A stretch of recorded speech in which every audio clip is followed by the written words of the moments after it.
Corona રસીના dry run માટે તંત્ર સજ્જ, અમદાવાદમાં તૈયાર વેક્સિન સ્ટોર રૂમ, તો રાજકોટ ગાંધીનગરમાં કાલથી 2 દિવસ માટે ડ્રાય રનનું આયોજન.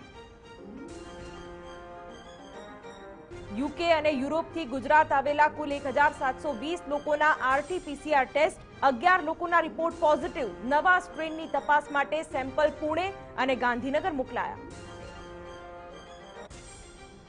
કોરોના વેક્સિન માટે ચીનની સિરિંજ મુદ્દે નીતિન પટેલે તપાસની આપી બાહેધરી. બોલ્યા, ભારત બનાવટની જ સિરિંજ વપરાય તે સારું. કોરોનાના સંકટને ધ્યાને રાખીને અમદાવાદ રિવરફ્રન્ટ ખાતે યોજાતો ફ્લાવર શો રદ, તો ઉત્તરાયણ અંગે આગામી દિવસોમાં થશે નિર્ણય. ગુજરાત ATSને મોટી સફળતા. દાઉદના સાગરીત અબ્દુલ મજીદની ઝારખંડથી ધરપકડ.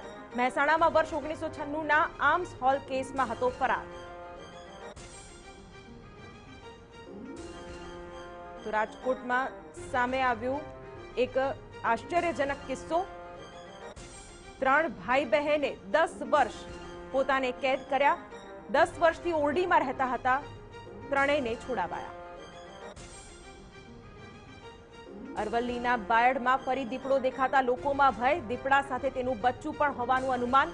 વન વિભાગે લોકોને સાવચેત રહેવા કરી અપીલ. સાસણગીરની મુલાકાતે આમિર ખાન. જંગલમાં ગાયા રોમેન્ટિક ગીતો. દેખાયો આમિરનો અલગ અંદાજ.